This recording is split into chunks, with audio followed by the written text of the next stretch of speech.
The MG Trophy Championship is sponsored by Knight Industries.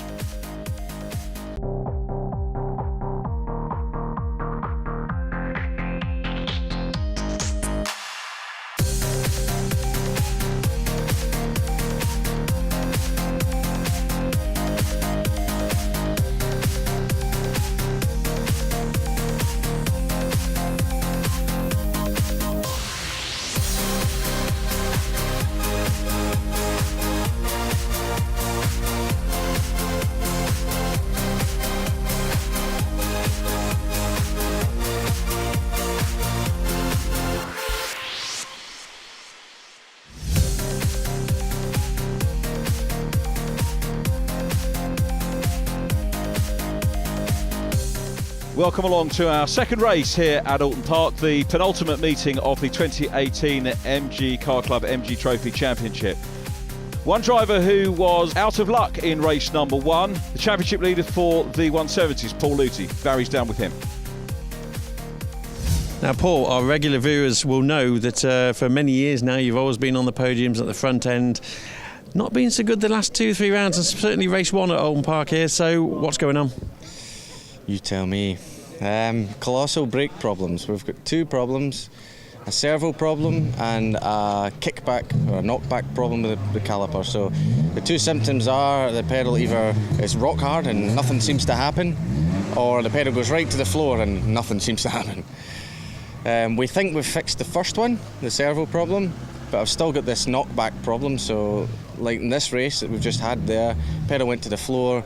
By the time you've realised you're not slowing down, you've already way past your braking point. So the second push, which doesn't have as much assistance, doesn't seem to really stop you. So it's handbrake it and aim for the kitty litter. So Single day event, not much time between race one and race two. We've got race two coming up. Is there time to fix it? And even if you fix it with brakes, what do? Test it in the car park? Well, this is the problem. I don't do any testing, and the only way that it seems to show its ugly face is on the track, flat out. Even when you're kind of half speed or three-quarter speed, doesn't seem to do it. Got to be flat out. And well, today there's no chance to try it. So it'll be, find out at turn one. George, fantastic to see you at Oulton Park, and thank you very much for your support as title sponsor of these programmes. Now, quite interestingly, car enthusiasts, they go and get body styling kits and so forth, and they get the cars tuned. They normally have to sort of shop around and get different places, but I believe your company does both. Yes, indeed, yeah. We do all the current MGs, MG3, MG6, MG GS, and the new MG ZS. So, the services and components that you supply, is this purely for racing or for racing and road? For both.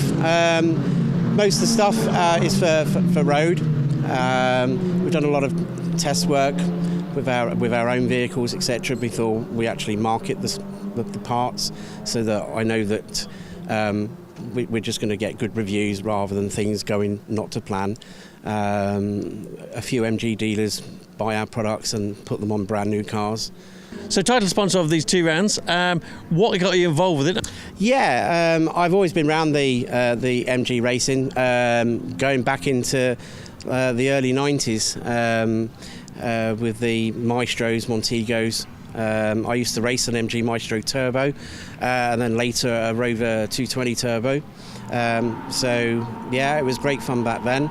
Obviously the ZRs and the ZSs today, they're still good race machines. Well, thank you very much for talking to us, and indeed for your support this weekend. Enjoy the rest of the day. And you too, thank you very much.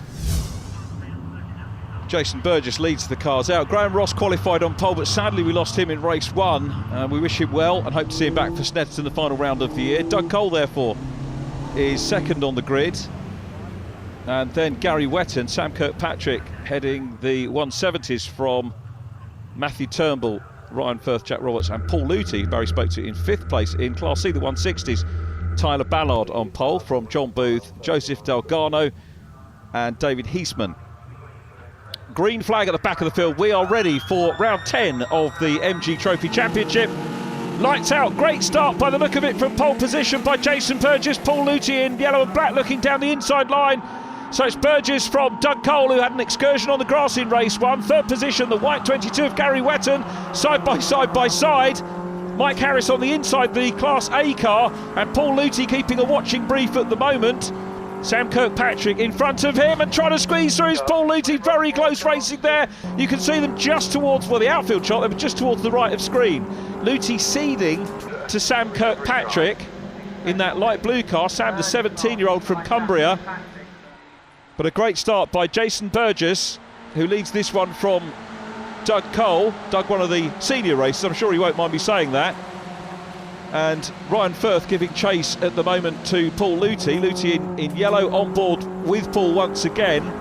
Now the blue car immediately in front of us is the car that Paul's chasing. The white car, as you'll see from the orange sunstrip, is a Class A 190 brake horsepower machine. That's the beauty of this championship, that you do get the classes intermingled. Right on board with James Cole. He had a moment on the grass in race 1 as well. I'll tell you what, the Cole family won't thank me for those, but they did recover well. He's chasing Andy Firth, the Derbyshire-based racer, as they come down from Hilltop for the first time. The race leader's already into Hislops and Knickerbrook. I've got to say, it looks like a pretty good opening lap. Patrick Roberts there in the 31 chasing Ryan Firth. Ryan won race number 1, won the class in race number 1. As we look back from Paul Luthi, it was Jason Burgess who won our first race, round 9 of the championship this year. Gary Wetton second from Doug Cole in Class A. Class B, Ryan Firth from Tom Butler and Sam Kirkpatrick. Tyler Ballard taking the win of the 160 class from John Booth, who led the championship coming to Oulton Park, and newcomer Joshua Bacon in 3rd place. Mike Harris, though, at the moment has got Matt Turnbull all over the back of him, and Turnbull will be keen to try and get past. The race leaders go through. There is Mike Harris. Turnbull with the yellow sunstrip, leading class at the moment from Sam Kirkpatrick, with Paul Luthi in 3rd position. Then Ryan Firth, Patrick Roberts, the 55 of Tom Butler. So pretty good start really by all concerned, and no casualties at this stage. As you heard from Barry, it is a single race day, so there's no overnight to get cars repaired. And it's a tall order if there are problems to get the car sorted out. Again, as you heard Paul say, if you've got a brake problem, where do you test it out? You've literally got to wait for the race, but it all seems to be okay at the moment. Sam Kirkpatrick starts to put pressure on Matt Turnbull. He's having a look, but nothing quite doing there as they go through the banked hairpin here and head down towards the Britain's chicane once again. A little bit of a lock-up there from Turnbull. The front 3 runners together in the largest of classes, the 170 brake horsepower class. The 190s, though, headed by Jason Turnbull. Doug Cole second. Then Gary Wetton, the 46-year-old Welshman, is in 3rd place, putting Doug Cole under a bit of pressure at the moment. Doug, who hails from Aylesbury and goes up Clay Hill, holding on to 2nd place. Can't do a lot at the moment to keep in touch with the race leader. Jason Burgess with 3 wins and 3 second places to his credit so far this year, on 152 points coming into the meeting. Andy Spence was 3rd in 190s, and Graham Ross, the championship leader, again arriving here on 167. Tyler Ballard, the driver, busy chasing John Booth in the championship standings for the 160s. There's James Cole in the 88. We can ride on board with James under the bridge, coming up into Lodge Corner, too far back here to make a challenge. You can see there actually from that outfield shot just how much the onboard cameras, being a very wide angle, it accentuates the gap between the cars. He probably was close enough maybe to have a nibble. Briefly on board with Patrick Booth, the man from Windsor. He's been up on the podium once this year so far in MG Trophy Championship. On board again with Gary Wetton. Doug Cole not getting away. This is where Doug had his excursion in a very busy opening lap on race number 1, and no problems for him here as they go through Island Bend and up to Shell Oil's corner. Paul Luthi, though, getting a box seat view here and getting stuck into the lead battle now. Very tricky part of the circuit here as they come up towards the hairpin. And it's Kirkpatrick that's got the class lead now. He's got the inside line. Paul Luthi's going to try and follow him through and take 2nd position, which he could do. Get a great shot there of the banking. Luthi, I think, might be able to sneak 2nd place here off Matt Turnbull, but it's Sam Kirkpatrick, the race leader. The 64 car Matt Turnbull got a little bit more momentum out of the hairpin, and this is bringing Ryan Firth into the mix in 4th place. Jack Roberts in 5th in 31, he's there as well, so it's a quintet for the lead of the 170s. This is why drivers come and race in the MG Car Club MG Trophy Championship. Very, very close racing indeed. Paul Luthi trying to get up into second. Now Ryan Firth looking around the outside line, and Firth read that well, goes through. Ryan Firth up into 3rd place. Paul Luthi now with the attentions of the 31 Jack Roberts. So Luthi, from challenging for second, suddenly finds himself down in 4th place in class, and the class leader is Sam Kirkpatrick, looking to do what he did at Donington Park back in July. That's take a win in the second race of the day. Up Clay Hill they go again. It's fair to say that Matt Turnbull wants the lead back in the 64 car. Black 64 very much on the case of Sam Kirkpatrick. This formula is just about right, because you're seeing overtaking. It's about maybe drivers making little mistakes and going for that, but there are lots of twists and turns, and with the way the formula runs, the way the specifications are, there are opportunities to overtake. Other classes won't necessarily do that. There's Tyler Ballard in black, who leads the Class C's, the 160. Second position, John Booth, the man from Chesterfield, 50 years of age. Then we've got the 39 car, which is James Blake running in the 170s.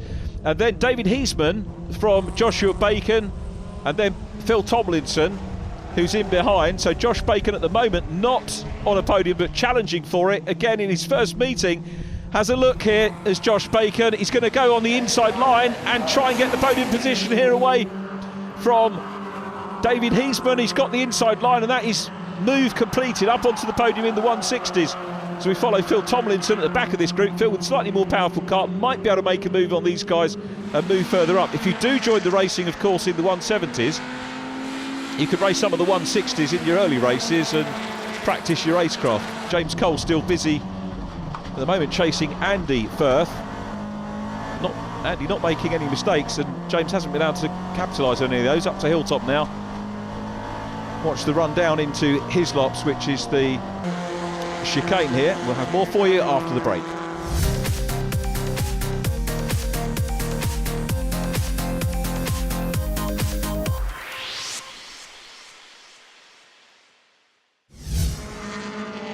Welcome back to Oulton Park. This the battle for 8th place in the 170 class, 13th place overall. James Cole still busy chasing Andy Firth. Cole's going to have a look to the inside, but Firth's got that covered, stays on the outside line. This could be about momentum. Out of the corner, down through Deer Leap and along the main straight here for the chaser. Let's see whether he can get that momentum to try and pull alongside, possibly get an overlap as they cross the line. Meanwhile, at the head of the 170s, it's still Sam Kirkpatrick, Matt Turnbull in black in second. 3rd place, Ryan Firth, and then 4th position, Paul Luthi in yellow and black. Paul not looking happy. I wonder if that's those brake problems not settled as well he would like, perhaps, but still there in 4th position. And these guys well clear, as you can see. So Sam Kirkpatrick really looking to emulate what he did at Donington Park, which was a winning race too, 7th position overall. He's running in 5th place in this one. James Cole still trying everything that he can. Again, much wider line here, lights ablaze from him, trying to phase the man in front, but I don't think that's going to affect Andy Firth at all. And James trying to get momentum. Andy Firth comes sort of halfway across the track. Now he's on the inside run. James will go to the outside. There's still room there, still room at the moment. Can't quite do it, so it's a wide sweep into Old Hall Corner and down through Denton's to try and go through. Now there's a flashing light there on the gantry. It's a safety car light. The safety car is going to be deployed. We're only at the start of the lap. We won't see the safety car until the end of this lap. The reason is, as you can see there, a parked car. Jack Roberts having problems, and Jack was up at the sharp end overall. So yellow lights and yellow flags showed all the way round the track, a full course caution, and Jason Burgess means that his lead is eroded away. Doug Cole second, Gary Wetton there in white is third. Mike Harris will close up as well, and it means that Sam Kirkpatrick, Matt Turnbull, Ryan Firth and Paul Luthi will all get closer as well in the 170 class, plus Tyler Ballard and John Booth presumably in the 160s. So the marshals will be working hard to try and deal with Jack Roberts' car. And Jason Burgess continues to... Now we've got a green flag. They're not going to deploy the safety car. The reason being that Jack Roberts' car has been cleared. That's great news from the race perspective and a very good call from the organisers. It was a full course caution, but before they could even get to see the safety car, everything is clear and we're racing again. That was difficult for Jason Burgess, to be fair, because normally a race leader would expect to actually see the safety car and see the safety car lights go out so that he could time his start. He didn't have that luxury, and it means that Doug Cole is there. But from the organisers' point of view, hopefully explained what's happened. It's about racing these weekends. The car was clear, so they are away. Going through shot is Phil Tomlinson as we look across the track, but it's Jason Burgess who has the pace beneath him, who had a really good restart along Lakeside once again into Shell Oils. Doug Cole closing up, and this is maybe the sense of a first victory of the year for the 99 car. The man from Aylesbury has had a plethora of podium finishes this year and wants that first win. He's riding the curbs, he's working hard. Let's have a look and see what Jason Burgess does in terms of defence. Comes over the top of Hilltop, down the hill, in towards Hislops. Right, left, right, the sequence here in the chicane. I tell you what, that wasn't defensive at all from the race leader. I think that he's pretty confident with the wheels under him. So the 16 car, man from Stamford, still leads. Doug Cole in second place. Gary Wetton dropping away a little bit again in third. Doug Cole's got to try and regroup. Just looking at the lap times, Jason Burgess, if anything, is getting into the groove in this race. He's getting faster as the race goes on. Doug Cole not doing too shabbily either. He seems to be improving as well. The lap times here just a shade under 2 minutes. So as I said, it is a long lap here on the international circuit here at Oulton Park. And Burgess still there. Burgess, Cole and Wetton, the lead trio, back with Andy Firth and James Cole, still putting the pressure on. What a game of cat and mouse we've had between these two. The battle now for 7th place in class, obviously with the demise of Jack Roberts, so they have made up a place. Jack Roberts, that's his second retirement of the year, retired from race 2 at Brands Hatch, if memory serves correctly. Now what can James do? He's going to have a look at the inside line here, but Firth will come across and grab that, and that could give the initiative. Again, you can see how much wider the 88 car is going. Looking for momentum down through, well, that momentum extinguished there. He had a dab on the brakes as they went down into Deer Leap. Jason Burgess, the race leader. This is Ray Ferguson that he's closing on at the moment. Ray sticks to the inside line. Doug Cole's going to go past Ray as well, running in 13th place in Class B, Ray Ferguson. And Cole closing up, rides the curbs in spectacular style, does the 99 car, and he is back on the case of the race leader. Blue flag being shown for Ferguson. Past him goes Gary Wetton in third position, but this race is far from over. Doug Cole knows that, and I tell you what, Jason Burgess knows it as well. Jason Burgess looking for a 4th win of the year, or make him one shy of Graham Ross's target. Ross is going to be disappointed, of course, to have had that non-finish and non-start in this one. Back to Firth and Cole, still dicing hard for 7th place in class. Through Britons they go. Wherever you look, there are some superb battles going on in this race, and they go over Hilltop as the race leaders come across the line again onto the line. Jason Burgess sets the fastest lap on that one. Burgess fastest lap, responding to Cole's pressure. A 1:57.7. Doug Cole got his best lap as well on that one. So they are really racing hard. And James Cole has to take to the escape road. Patrick Booth goes through and into 8th place in class. Side by side here, Richard Marsh and Robin Walker, separate classes of course. Robin Walker 5th in Class A. Richard Marsh is the car immediately in front of what was the Andy Firth James Cole battle, but battle in the lead. Jason Burgess has responded to the pressure from Doug Cole. Is he going to improve again on this lap? He's not setting purple sectors on the timing screen, so it looks like his penultimate lap time is going to be the fastest lap of the race for Jason Burgess. Doug Cole is still chasing, but it looks like it could be in vain. Having said that, this will be Doug's first second position of the year, I think, so he'll be a great result. He wanted the win, as does Jason Burgess, as they head up towards Lodge Corner for the last time. Doug Cole still giving chase, but Jason Burgess looking for win number 4. He's only got to clear this corner. Here's the back view. Doug Cole getting closer. There's the Lodge in the background. Down into Deer Leap, up the other side. Look for the checkered flag as they come out of the corner. And it's Jason Burgess who wins round 10 of the championship. Delighted he is with that too. Cole second, Gary Wetton in third. Mike Harris is in 4th place. A little bit of a wait before we see the leading 160, second win of the season for newcomer Sam Kirkpatrick, really putting the problems he had at Silverstone in perspective and well behind him. Remember, he had a write-off at Silverstone in his first ever race. He takes the second win of the year.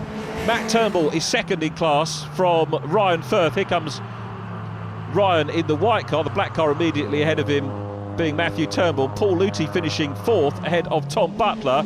Now Tyler Ballard, the 80 car going out of shot, leads the 160s ahead of John Booth, so Ballard's going to take another win. Booth will be second, and Josh Bacon remained in 3rd place after that overtake we saw earlier on. That completes our 3 classes, and some good racing here at Oulton Park once again. Just Snetterton left to go now at the end of September, but today double win for Jason Burgess. Overall, Doug Cole getting second, Gary Wetton third from Mike Harris, Sam Kirkpatrick winning Class B from Matthew Turnbull and Ryan Firth, Paul Luthi next from Tom Butler, Robin Walker completing the top 10.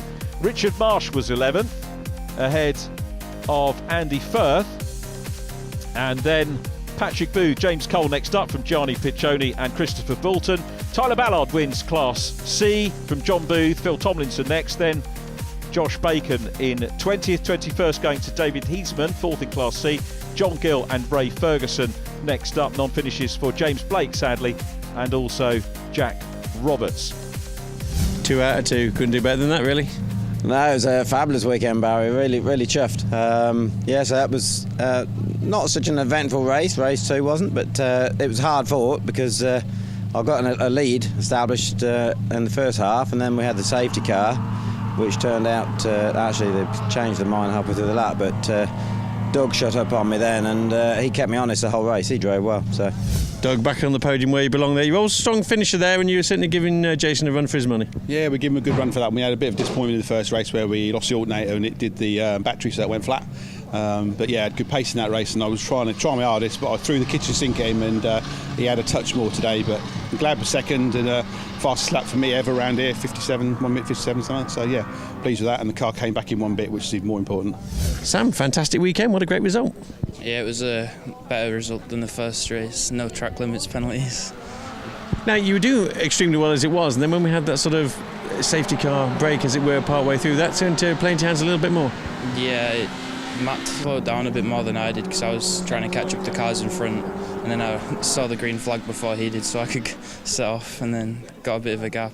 Matt, great race there, and moving up that championship table as well, so overall a pretty good season so far. Yeah, it's been good so far. Yeah, I've had a lot of bad luck. Cat failed last round and just bits and bobs like that, so we've not finished race 2 for 2 meetings, so struggled a little bit there, but yeah, pace is there anyway, so which is good. John, great race there, and second in class, which is no mean feat. Good race there between you and Tyler. Yes, he had a really blistering start. He got past 170 and a 190. I got past a couple of 170s, and then everything settled down a bit, and we could see each other after everybody else had gone. But Tyler drove a perfect race, to be honest with you. He didn't make many mistakes. I did catch him up, but by the time I could actually do anything about it, my tyres were just going off completely. So we stayed more or less the same essentially once we were together. But yeah, it was a great race, really clean. I got the fastest lap, which I'm quite pleased about. But it means from a championship point of view, it's getting a bit tight. Championship looks like this. Graham Ross still has the championship lead from Jason Burgess. Ryan Firth leading Class B ahead of Paul Luthi and Matt Turnbull. Tom Butler in 6th, jointly with Andy Spencer. Then Ollie Hood, Richard Marsh and Patrick Booth. Thanks for watching today. Join us next time when the championship concludes at Snetterton.